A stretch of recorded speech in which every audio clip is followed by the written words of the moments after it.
I wish to congratulate the opposition on their victory and concede the elections.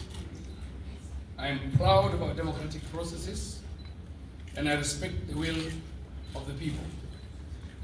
I wish to assure you, all of you, as I've already assured the President-elect, I assume, Advocate Duma Boka, that although I wished to continue serving you as your President for a second term and final term, I will respectfully step aside and participate in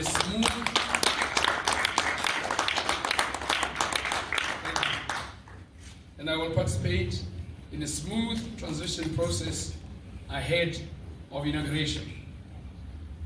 I'd like to thank the BDP and its supporters and encourage them all to accept the democratic results and the will of the people. The BDP has led this country since its birth. We were established as a beacon of truth and democracy. We believed it then, and we continue to believe it today.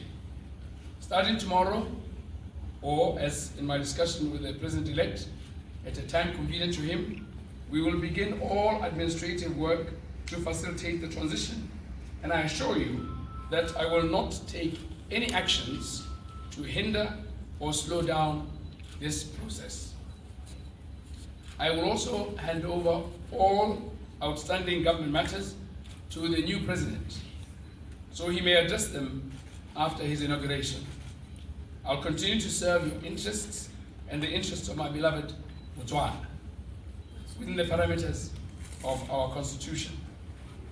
I promise to do my part in building a stronger country from within and to work with the new administration to ensure that every Botswana has opportunities at their fingertips. I look forward to attending the inauguration and cheering on my new president, and also to wish the new president my very best in his first term and to guarantee him he will enjoy my full support. I can confirm that I've spoken to President-elect yesterday, twice, and this morning, twice. Most recently, just before this press conference, to congratulate him, wish him well, and to inform him that I'm making a concession speak at a press conference publicly, and so be it. So thank you very much. It's been a good journey, a lovely contest. I enjoyed thoroughly hard. Thank you.